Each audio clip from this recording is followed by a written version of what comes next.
Vamos abrir a nossa Bíblia no Salmo 127. É um salmo da família também. Salmo 127, Salmo 128. E nós estamos no culto da família e o nosso tema no culto da família é família. Inclusive eu mencionei no último culto, mês passado, né? E quando nós estávamos orando pelo preletor, eu disse que Deus sempre tem preparado uma palavra. E nesta noite eu tenho certeza que Deus já preparou também. Eu não tenho nada, eu não sou nada, mas eu sirvo a um Deus que Ele é dono de tudo. E que estará sempre no controle de tudo. Então, o Deus que nós servimos é o Deus do impossível. É por isso que nós estamos aqui. Então, muitas vezes nós vemos dificuldades, nós vemos tempestades, mas nós ficamos firmes sabendo que o Senhor estará sempre conosco. Está um meio atrapalhado aqui, mas vai dar para ler, né? Vamos ler, são 5 versículos e meditarmos na palavra do Senhor nesta noite.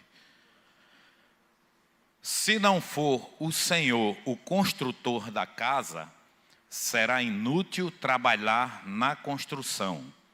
Se não é o Senhor que vigia a cidade, será inútil a sentinela montar guarda. Será inútil levantar cedo e dormir tarde, trabalhando arduamente por alimento. O Senhor concede o sono àqueles a quem Ele ama. Os filhos são herança do Senhor, uma recompensa que Ele dá. Como flechas nas mãos do guerreiro, são os filhos nascidos da juventude. Como é feliz o homem que tem a sua aljava cheia deles. Não será humilhado quando enfrentar seus inimigos no tribunal. Que palavra maravilhosa, né? Salomão deixou para cada um de nós, o sábio Salomão, para que nós pudéssemos desfrutar das coisas boas que Cristo tem feito na nossa vida. Que Deus tem concedido à nossa família. Porque família, eu sempre costumo dizer, é projeto de Deus e nada pode mudar. E no primeiro versículo diz que se o Senhor não for o construtor da casa, será inútil trabalhar na construção. Se não é o Senhor que vigia a cidade, será inútil a sentinela montar a guarda. Então nós temos que descansar na vontade do Senhor. O crente que serve a Deus, ele tem que dormir tranquilo, porque ele sabe que os anjos do Senhor estarão acampados ao seu redor. Na sua casa, no seu carro, no caminho para o trabalho, na escola, aonde quer que ele esteja. Porque sem fé é impossível agradar a Ele. Então temos que ter fé, temos que estar fazendo a vontade de Deus sempre, porque Ele tem cuidado de nós e continuará cuidando até o fim. E como o nosso tema é família, nós vamos falar em família, baseado no Salmo 127, falando daquilo que Deus colocou no nosso coração. Se nós perguntarmos a alguém aqui, eu aprendi com o meu pastor, né? A gente pergunta, não precisa você responder não, mas você analisa. O que é família, né? Se você perguntar a uma criança aqui, por menor que ela seja, ela vai dizer, sou eu, papai, mamãe, meu irmão, dentro de casa. Isso, na realidade, é família, não é? Então, qualquer criança que vive num lar, que vive numa casa abençoada, onde o nome do Senhor é exaltado, é adorado, é respeitado, ele vai saber definir realmente o que é família. Agora, a criança que está num lar, que não tem a bênção de Deus, que não tem a obediência a Deus, aí ele vai ficar meio conturbado de definir o que é família. Por isso que a palavra de Deus nos ensina Está escrito na Bíblia, você sabe, nós sabemos, ensina o teu filho no caminho. Não é ensina o caminho, não, é no caminho. É você chegar, pegar na mão dele, da sua esposa, da família e trazê-lo para a casa do Senhor. Aí ele vai aprender. Muitas vezes nós nos surpreendemos com o nosso neto porque ele está na salinha ali. E quando chega em casa ele vai contar o que ele aprendeu. E isso é edificante para o pai, para a mãe, para o avô, para a família, porque sabemos que ele está sendo ensinado. Então, família, nós demos uma pesquisada, e hoje tem o Google aí, né? Tem tanta coisa aí que você vai e nós podemos identificar melhor o que é família. Diz que é um conjunto de pessoas que possuem grau de parentesco entre si e vivem na mesma casa de forma harmoniosa, formando um lar. Que lindo, né? Que bom viver numa família de forma harmoniosa. Pessoas que se unem, que possuem um grau parentesco e vivem na mesma casa de forma harmoniosa, servindo a Deus, adorando o nome dEle, porque Ele é o Criador do céu e da terra e da família. Cada um de nós vem de uma família que é a base da nossa vivência, né?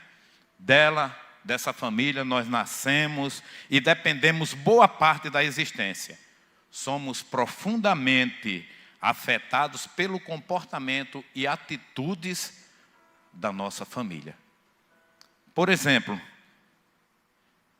eu encontrei Raquel há alguns anos atrás, né, Raquel? E Raquel era da minha família, só que eu também não a conhecia. E quando Raquel veio visitar o estado aqui, com seus pais, nós nos conhecemos. E ali Deus preparou. E nós já estamos casados há 37 anos. Quando nós nos casamos, Raquel tinha apenas 19 anos. Eu tinha 22. E hoje, como nós estamos com 37 anos de casado, Raquel já viveu quase o dobro do tempo que ela viveu com o pai. Comigo. Então, parece que nós nascemos e estamos juntos desde que nascemos. Porque quem faz isso é Deus. Quem cria essa coisa maravilhosa que é a união de um homem com a mulher, formando a família, é Deus, o Todo-Poderoso. E é por isso que nós somos gratos a Ele, porque família é projeto de Deus e nada pode mudar. Quando nós nos casamos, bem jovens ainda, às vezes sem muita experiência, né, nós conversávamos, e às vezes eu olhava coisas em Raquel, e Raquel também olhava na minha pessoa, e nós quando conversávamos, aí eu dizia, olha, isso aí deu certo lá na sua família, mas conosco temos que dar uma enxugada, temos que dar uma peneirada, né? E da mesma forma, a Raquel comigo, porque para você casar-se e viver unido até o fim, como manda a palavra de Deus, você tem que renunciar. O casamento é renúncia. E se você não renunciar, muita coisa, você vai ter conflitos durante o seu casamento. Então, muita gente às vezes pergunta qual a receita de um casamento que dura um bom tempo. É você estar debaixo da potente mão de Deus, fazendo a vontade dEle e dizendo, Senhor, nós somos os teus servos. Nós nascemos e vivemos para adorar o teu santo e maravilhoso nome. É por isso que nós estamos aqui. É por isso que nós somos famílias.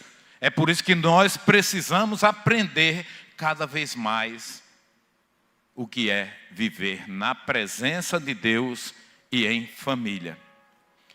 No coração da família ímpia, da família que não tem conhecimento da palavra de Deus, que não conhecem a Deus como nós conhecemos, há uma voz de transgressão, porque não há temor de Deus. E onde não há temor de Deus, há transgressões dos padrões divinos.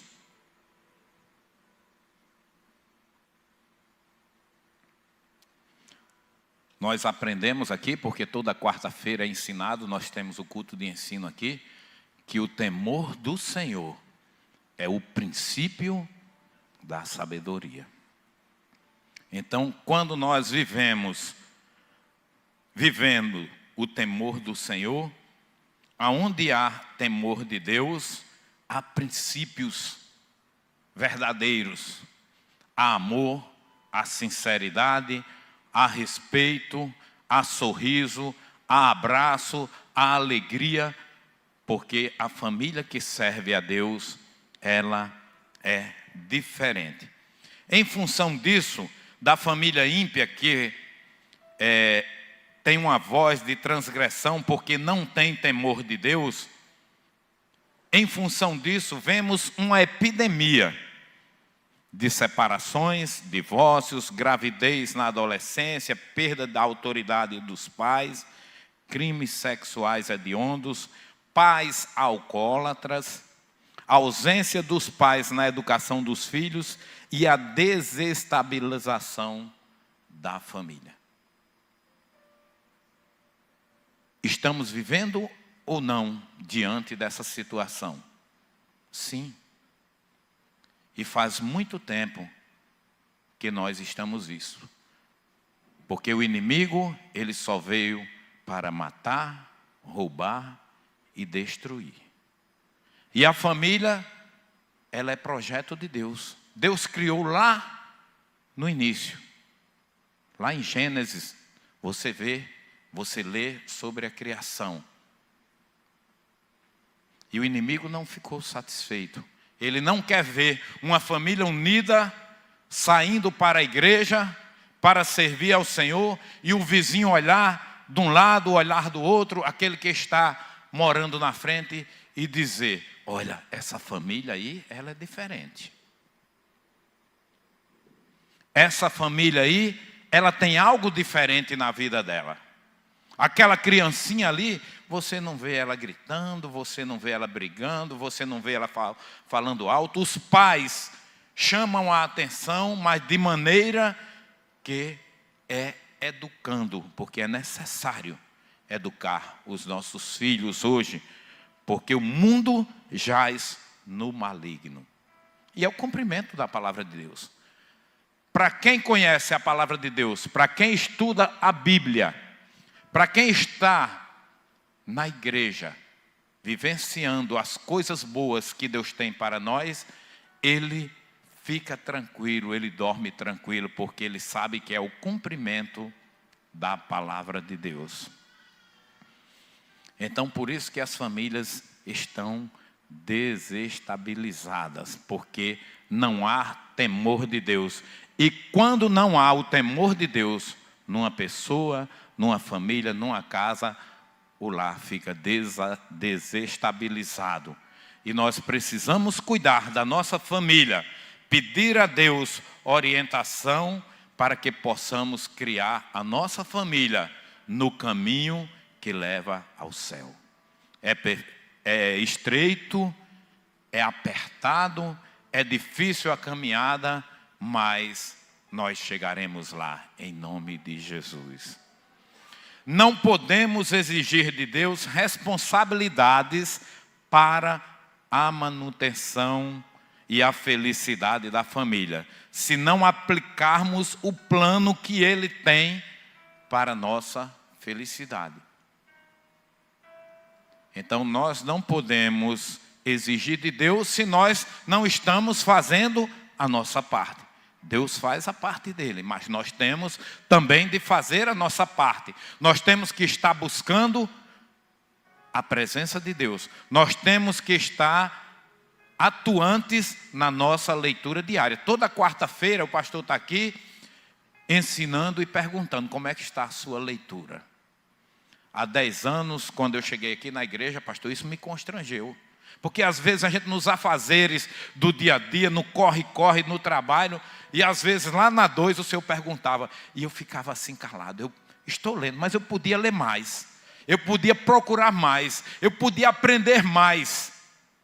Porque nós precisamos do nosso alimento diário. Nós precisamos nos alimentar do café da manhã, do almoço e do jantar. Pelo menos 3 refeições. E de lanches também. E antes de dormir, também precisamos nos alimentar. Porque senão nós vamos ficar fracos. Mas como é que você pode ser um crente forte sem se alimentar espiritualmente? E a leitura da palavra de Deus, ela nos alimenta todo dia.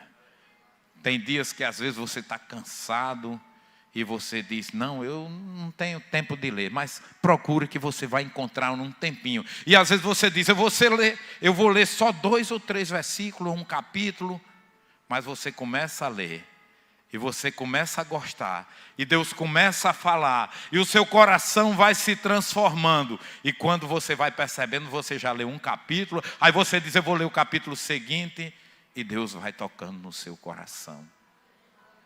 Isso não é bom? Isso não faz bem para nós, para a nossa família? E quando o seu filho olha,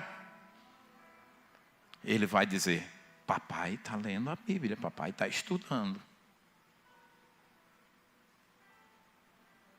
E ele vai ter o exemplo do pai. E ele vai procurar a ler a Bíblia. De vez em quando nós vamos na casa do nosso genro, e às vezes precisamos dormir lá, né? E quando, às vezes vai dormir, aí chega Heitor e Isadora, diz, vovó, eu vou dormir, mas eu quero ouvir uma historinha da Bíblia. E nós vamos com a maior satisfação, com o maior prazer. Por quê? Porque nós estamos vendo que eles estão sendo ensinados e nós temos que cooperar também, que ajudar nesse ensinamento. E cada vez que nós oramos, nós temos que orar. Nós vimos o pastor falando num dos últimos cultos aí, que quando seus filhos estavam deitados, ele estava ali abençoando junto com a irmã Suzana. Quantas vezes nós não fizemos com Rebeca também, né, Kel? Quantas vezes Rebeca ainda criança e nós orávamos já pela família dela, pelo nosso genro. Rebeca ainda adolescente, pré-adolescente, e quando dormia, Raquel disse, vamos orar por ela aqui. Senhor, abençoa o futuro esposo dela, abençoa o futuro lar dela. E nós estamos vivendo isso. Nós não estamos só vendo, mas nós estamos vivendo. Porque Deus, Ele é fiel e verdadeiro. E Ele cuida de cada um de nós, no mínimo os detalhes. Às vezes, nós estamos em situações que às vezes nos ajoelhamos e dizemos, Senhor, eu nem tenho palavras. Mas foi lido nesta noite que Ele sonda o nosso coração. Antes que nós abramos a nossa boca, Ele já sabe qual é a intenção, qual é o nosso pensamento, o que está se passando no nosso coração, né, pastor? Como o senhor sempre diz. Porque Deus só quer um servo disposto a estar diante da vontade dEle. E é por isso que nós servimos a esse Deus, porque Ele tem feito tantas coisas, que se nós fôssemos contar o que Deus tem feito na nossa vida, uma noite seria pouco. Mas nós estamos aqui dizendo que Ele é bom, que Sua vontade é perfeita, e é todo-poderoso que cuida de nós.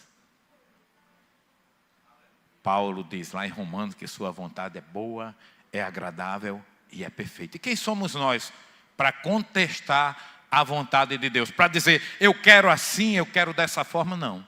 Senhor, faz conforme a Tua vontade. É por isso que o Salmo 127, que nós lemos, ele diz que se Deus não for o Senhor da casa, se os planos da família não forem os do Senhor, em vão trabalham aqueles que edificam. Então nós temos que entregar tudo a Ele. É tudo dele. Essa semana eu estava escutando um hino, lá em casa, com Raquel, me lembrei, fui procurar no YouTube, e cantando. O cantor dizendo que nós somos apenas pastorador. Nós somos apenas pastorador. Tem gente que acha que tem tanta coisa, mas é só pastorador. Quando Deus chama ele, quando chega a hora de Deus recolher, fica tudo aí, ele não leva nada.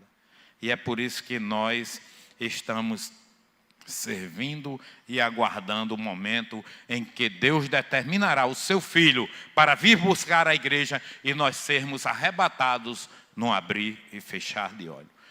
De nada valem os esforços humanos se Deus não faz com que eles prosperem. Deus só vai fazer prosperar na nossa vida se nós formos fiéis a Ele. O segundo versículo aqui do Salmo 127 diz: será inútil levantar cedo e dormir tarde, trabalhando arduamente por alimento. O Senhor concede o sono àqueles a quem Ele ama. Então, não foi nós que escolhemos a Ele, foi Ele quem escolheu a cada um de nós. E Salomão nos dá essa lição. Não adianta você dormir tarde, acordar cedo, correr, porque se Deus não estiver abençoando os seus negócios, de nada vai servir. Ele concede o sustento aos seus amados enquanto dormem. É por isso que nós vemos aqui o Salmo 4, versículo de número 8, Davi diz o seguinte: em paz me deito e logo adormeço, pois só tu, Senhor, me fazes viver em segurança. Sabe o que é isso? É confiança. É estar na certeza que Deus cuida de tudo. Enquanto nós ficamos naquele momento de ficarmos duvidando, será que Deus vai fazer? Será que eu vou conseguir? Não. Entrega e descansa. Deixa que Ele vai resolver no momento certo. Porque Ele sabe o momento certo e o que nós precisamos. Não adianta tentar seguir conselheiros seculares, buscar com psicólogos. Não temos nada contra psicólogos, nós temos psicólogos aqui, não é? Mas para procurar soluções para a família, se a Bíblia não for a base desses conselhos. Então, se nós temos psicólogos na nossa igreja que conhecem a palavra de Deus, vamos procurar pessoas que tenham base. Porque muitas vezes no mundo que nós estamos vivendo tem tantos profissionais aí que infelizmente é difícil. Mas procuremos primeiro estar de acordo com a palavra de Deus, buscando a palavra de Deus e orando e pedindo a Ele discernimento para fazermos a vontade dEle. O homem na sua origem não criaria a família. Depois da queda temos certeza de que o homem jamais criaria uma organização para impor limites e regras de convivência, contrariando seus instintos pecaminosos e egoístas. Então, se dependesse do homem, ele jamais ia querer ter uma família ou viver em família, não é? Por exemplo, Raquel acha bom quando eu falo essa parte, quando nós nos casamos, e eu tinha apenas 19 anos, ela tinha 19, eu 22, né? E quando estava bem pertinho de casar, eu cheguei nos meus botões, como se diz, né? Eu digo, agora eu vou fazer o seguinte, eu vou me casar, aí ninguém vai mais pegar no meu pé. Papai, mamãe, a gente cheio de vida, né? Achando que é o dono do mundo, eu já tenho meu salário e agora eu vou fazer o que quiser. E eu crente, viu, irmão? Dentro da igreja. Mais jovem, né? E eu digo, eu não vou mais agora dever satisfação. Vou me casar e vou ser o dono da casa e acabou. No dia que nós nos casamos, naquela época, a coisa difícil, não teve festa, né? Teve só uma reunião em família. E papai foi nos deixar em casa. E quando nós entramos dentro de casa, que fechamos a porta, eu olhei para Raquel, Raquel olhou para mim. Nós nos abraçamos e começamos a chorar. Ali chegou o peso nas nossas costas. De dizer, agora eu vou cuidar dela. E agora ela vai cuidar de mim. Agora eu tenho a responsabilidade de ter uma família, de criar a minha família, de ensinar a minha família. Aí caiu a ficha e eu digo, que bobeira que eu falei. Aí o que acontece? Naquela época não tinha celular, não tinha internet, não tinha WhatsApp. Mas eu saía, eu dizia, minha filha, eu vou ali na padaria comprar o pão, viu? Daqui a pouco eu estou voltando. E às vezes eu demorava um pouquinho. Aí quando eu chegava, ela já estava aperreada, como se diz. Meu filho, o que é que houve? Não, é porque eu encontrei um amigo ali, conversei com ele. Aí eu tinha que dar satisfação. Eu acho é pouco, né, pastor? Então a gente vai aprendendo cada dia mais. O mundo é uma escola. E às vezes a gente acha-se que sabe tudo e a gente não sabe é de nada. Porque quem governa-nos é Deus. Nós entregamos a nossa vida a Ele e temos que fazer a vontade dEle. Estar debaixo da potente mão de Deus. Porque quando eu saio de casa, Raquel não está me vendo, o pastor Eliseu não está me vendo, mas é por engano, mas tem um que está vendo tudo o que está acontecendo. Então, se você faz isso, se nós fazemos isso, nós pensamos que estamos enganando alguém, nós estamos enganando a nós mesmos. E um dia nós vamos prestar conta de tudo que nós fizermos. A família é uma instituição divina. Deus não fez o homem para viver na solidão. Lá em Gênesis 2:18, todo mundo conhece, né? Deus viu que não era bom que o homem estivesse só e deu-lhe uma adjutora. Deu-lhe uma companheira para estar ao seu lado e para cuidar todos os dias. Deus tinha em mente a constituição da família. Família é projeto de Deus, mas não nasce pronto. Tem que ser construída com esforço. E construir a família, o homem não pode construir sozinho, nem a mulher também. Tem muita gente aí, o pessoal mais moderno, a mulher diz, eu não quero casar, eu arrumo um filho e vou cuidar dele. Mas não é dessa forma. Deus criou o homem, criou a mulher, para viverem unidos, para formarem uma família e ambos ensinarem aos seus filhos a estarem diante da vontade de Deus. Tem gente que diz, não, eu não crio meu filho para mim. Eu não crio meu filho para estar dentro de casa. Eu crio meu filho para o mundo. Não, de maneira nenhuma. Nós criamos os nossos filhos para Deus. Porque foi Ele quem nos deu e nós temos que prestar conta dos nossos filhos diante dEle. No versículo 3, aqui do Salmo 127, diz, os filhos são heranças do Senhor. Os filhos são herança do Senhor. Uma recompensa que Ele dá. Eu me lembro que um dia desse pastor falou sobre herança, não é? Herança é uma coisa boa. Às vezes você nem imagina que vai receber, mas o seu pai trabalhou, suou e menos quando você espera. Às vezes tem filho que às vezes está longe, mas alguém chama e diz, olha, venha receber a sua herança. E às vezes é uma coisa que ele nem sabe. Então, herança é coisa boa. Então, os filhos, foi Deus quem deu. Os filhos são herança do Senhor. E aí ele ainda finaliza aqui dizendo, é uma recompensa que o Senhor dá. Você, além de receber um presente de Deus, você é recompensado com a bênção do Senhor com os seus filhos. Agora, se você criar de qualquer maneira, ou deixar que o professor ensine da maneira que ele quiser, vai lhe dar trabalho no futuro. Mas se você ensinar no caminho, você vai deixar um legado para ele.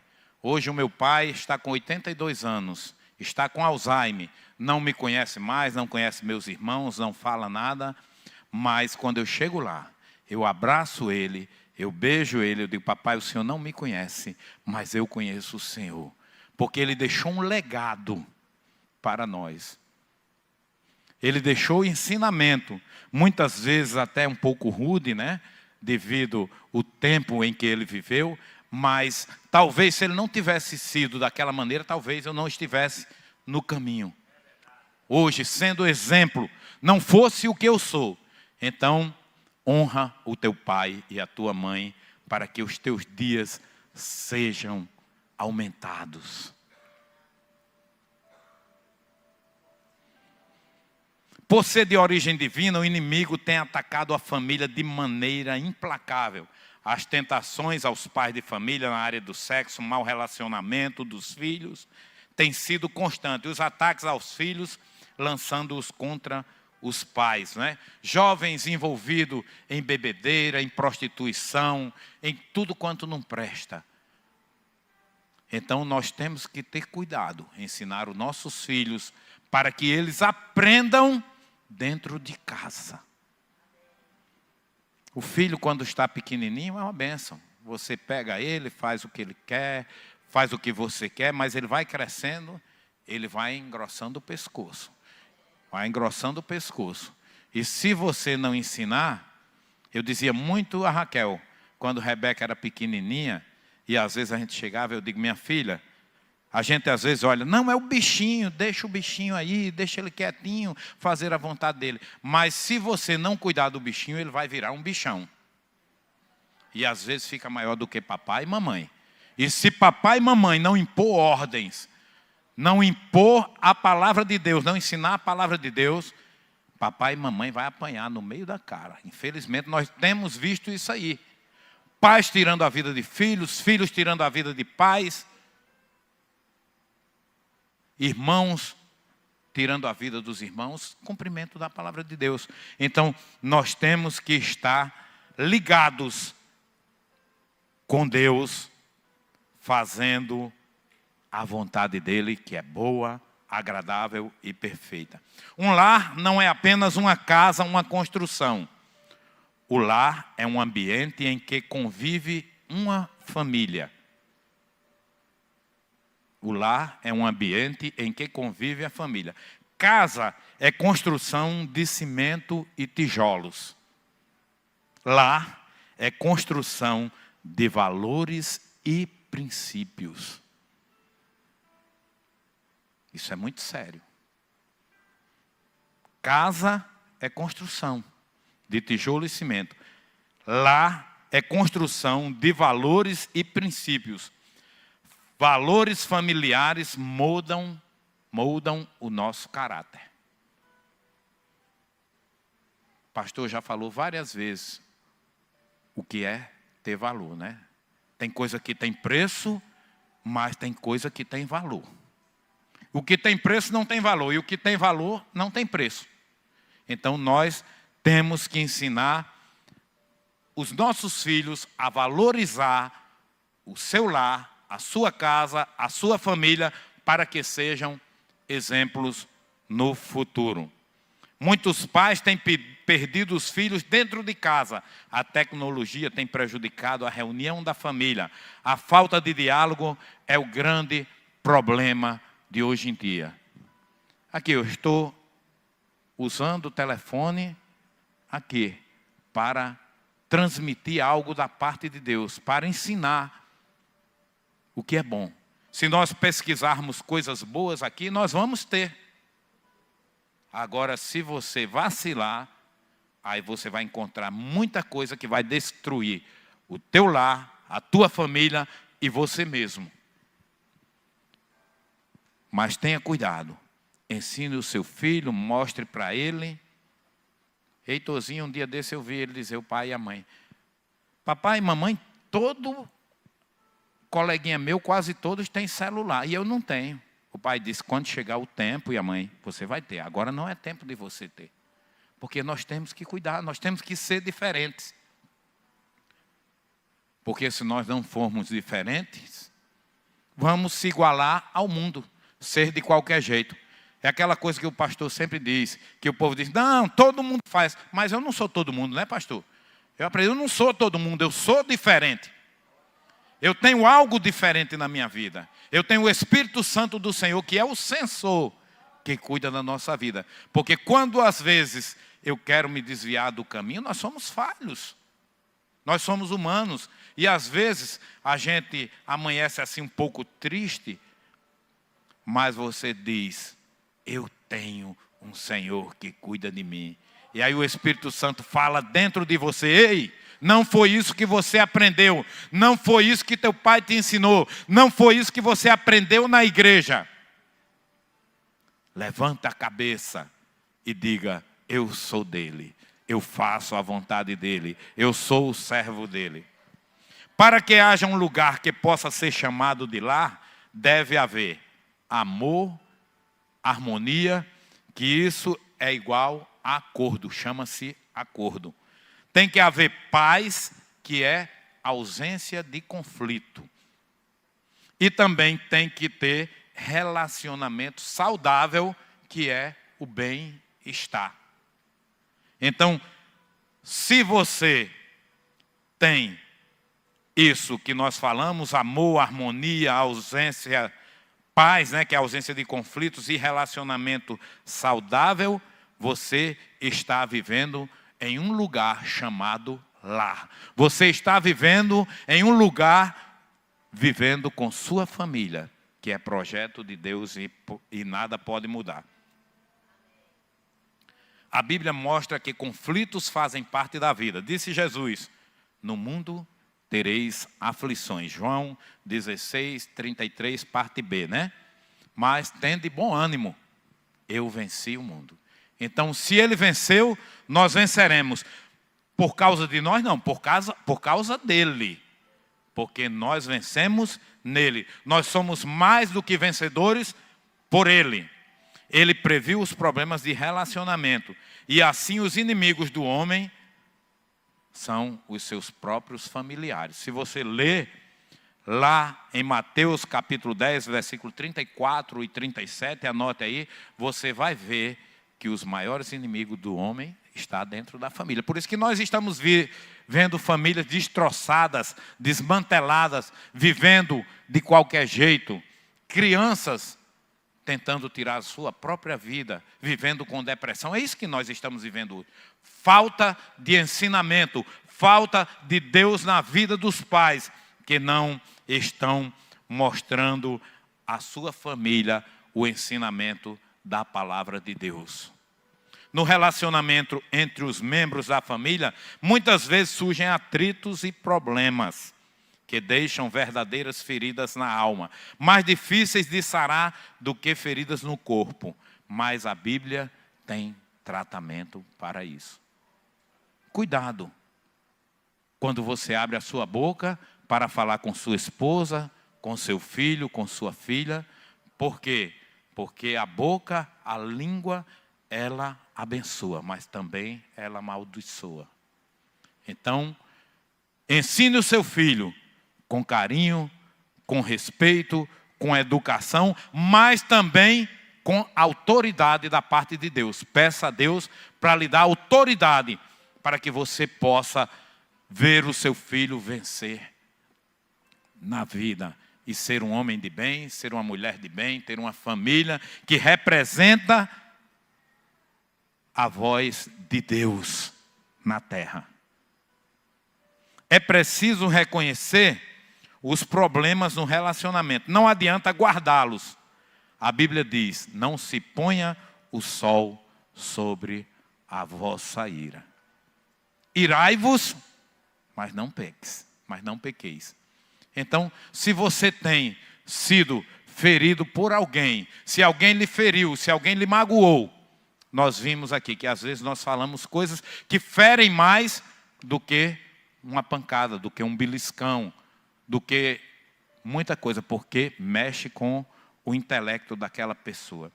Então, procure reconhecer os problemas no relacionamento. Não adianta guardá-los. Procure conversar. O diálogo é o maior remédio para se ter um relacionamento saudável, para se ter um casamento abençoado. O perdão, muita gente não gosta de falar, né, pastor, nisso, nem gosta de ouvir. Mas o perdão é indispensável para sarar feridas interiores. O pai precisa pedir perdão ao filho quando errar. E o pai erra sim. Às vezes ele chega cheio de problema, passou no trabalho, aquela coisa toda, e às vezes vai descarregar no filho que não tem nada a ver. E vai dar um péssimo exemplo, porque o filho, às vezes já está um rapazinho, um adolescente, não vai entender porque aquilo aconteceu. E quando o filho errar, tem que pedir perdão ao pai quando o ofender. Tem muitos filhos aí desrespeitando o pai. Eu ensinei minha filha, hoje ela tem 33 anos de idade, mas ela pequenininha, quando eu chegava em casa, quando eu saía de casa, como é que diz? A benção, papai, Deus abençoe. Quando chegava, a mesma coisa. Minha filha saiu na rua, é bom dia, boa tarde, boa noite, dê licença, obrigado. E hoje eu fico feliz, porque eu vejo ela fazendo da mesma forma com Heitor e com Rebeca, e com Isadora, não é? Então ela aprendeu. E ela está ensinando, porque ela aprendeu o que era bom. E quantas vezes ela estava na faculdade, no estágio, e eu chegava lá e aquela pessoa, às vezes um porteiro lá no hospital da Unimed, né, ela estava estagiando lá, ele chegou e disse: que coisa linda sua filha. Ela é educada, ela fala com todo mundo aqui, e ela fala desde o porteiro aqui a pessoa que está limpando aqui, aquela coisa, ela trata todo mundo de igual modo. Isso é a maior riqueza que nós temos, é a maior alegria que nós temos, porque a maior riqueza é você ter uma família abençoada na presença de Deus. Quem não perdoa, paga um alto preço. A tensão emocional age como um inimigo, provocando doenças físicas e espirituais. É preciso perdoar os familiares e até os inimigos. Não convém dar lugar à raiz da amargura. Hebreus 12, 15. Você anota aí, depois você confere em casa, que a hora já está passando e a gente não pode passar do tempo, né? Então, não dê lugar à raiz da amargura. Já aconteceu comigo.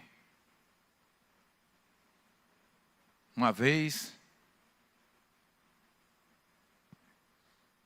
eu fui ofendido, alguém chegou, fez algo comigo, alguém próximo, e depois eu tive de ir lá e pedir perdão. E eu disse: mas como é que eu vou pedir perdão de uma coisa que eu fui ofendido? E algo que era o Espírito Santo do Senhor dizia: vai lá, porque você é que tem que pedir perdão. E eu cheguei lá, pedi perdão, e até hoje eu durmo tranquilo. Tirei um peso das minhas costas. Porque não importa se ele me perdoou, ou se ela me perdoou, ou não. Aí é problema dela com Deus. Eu fiz a minha parte. E vou viver tranquilo. No relacionamento entre os membros da família cristã, é importante que todos deem lugar à presença de Deus, vigiando para que o inimigo não encontre brecha para atuar. Fecha a brecha, não dê lugar, porque o inimigo, ele está querendo só uma brecha para chegar e destruir a sua família.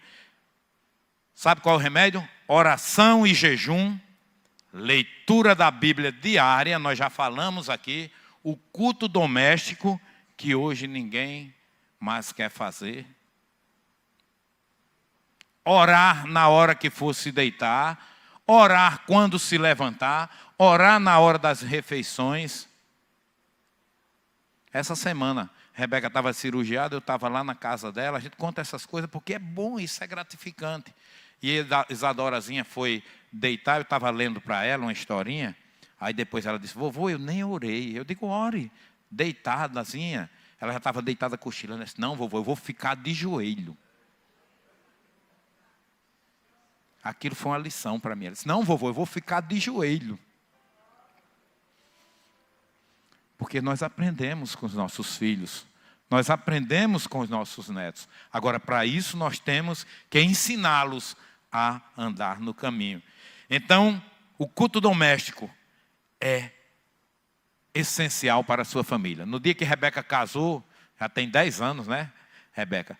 Aí eu e Raquel nos juntamos à noite, quando chegamos em casa, e demos as mãos, disse, agora só eu e você, de novo.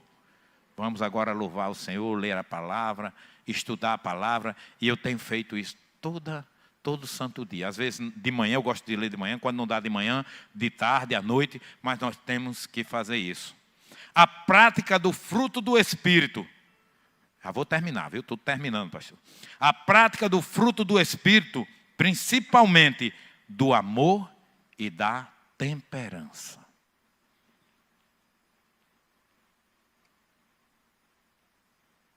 Morreu todo mundo, né, pastor? Principalmente do amor e da temperança. Qual é o primeiro mandamento? Amar a Deus. Amar a Deus. E como é que você vai amar a Deus que você não está vendo? Se você está vendo o seu irmão, a sua esposa, o seu filho e não está amando a Ele. Você tem que amar o seu filho, você tem que dar exemplo. E primeiro também amar a Ele sobre todas as coisas. Se você está colocando o seu filho, o seu carro, a sua casa, algo no lugar de Deus, é idolatria. É idolatria. Então ame a Deus sobre todas as coisas. Às vezes quando a gente é mais novo, ou às vezes fica até maduro. Hoje eu estava conversando com essa senhora, e ela tem mais idade do que eu. E ela olhou e disse, irmão Levi, quando eu tenho de dizer, eu digo na cara. Eu digo, irmã, eu também pensava assim quando eu era mais novo, mas agora eu estou mudando, eu estou pisando no freio. A gente tem que saber ser temperante, né, amor? Tem que aprender. Às vezes, a gente no dia a dia, no corre-corre, na minha profissão era muito estressante, né? Mas hoje já tem 11 anos que eu estou em casa, só cuidando de Raquel, a coisa mudou. Então, isso é muito bom. Então, a gente tem que usar a temperança e o amor. São garantia certa contra as desavenças e os conflitos do lar. E para nós concluirmos, eu vou dizer para vocês, a casa e a família dos justos são abençoadas. A palavra do inimigo não tem valor para os que são de Jesus. Então, se você tem a sua família, se você cuida dela, se você é um exemplo para ela, a sua casa será abençoada. O inimigo não tem valor para aqueles que estão em Cristo Jesus. E nós estamos com Ele. E nós estamos vivendo com Ele. Nós entregamos a nossa vida a Ele. E entregamos e continuamos confiando. E Provérbios capítulo 3, versículo 33 diz, a maldição do Senhor habita na casa do ímpio, mas Ele abençoa a habitação dos justos. Aí tem aqueles religiosos, como o pastor às vezes fala aqui, que pega a Bíblia assim e diz, eu sou justo, eu faço a coisa correta, eu não preciso de ninguém. Aí ele não sabe o significado do que é justo. Mas, se nós formos lá para a carta de Paulo aos Romanos, capítulo 3, versículo 20 e 23 e 24, né? Capítulo 3, versículos 23 e 24, diz, porque todos pecaram e destituídos estão da glória de Deus. Aí o 24 diz, sendo justificados gratuitamente pela sua graça, pela redenção que há em Cristo Jesus. Então por que nós somos justos? Porque nós fomos justificados por Ele. Não é porque nós somos bonzinhos, nem que somos melhor do que ninguém. Mas todos nós somos justificados porque fomos comprados pelo mesmo sangue derramado na cruz do Calvário. E que Deus vos abençoe. E eu espero que Deus tenha falado com você nesta noite. Porque o que eu falei aqui foi o que Deus permitiu que nós falássemos. Que Deus nos abençoe.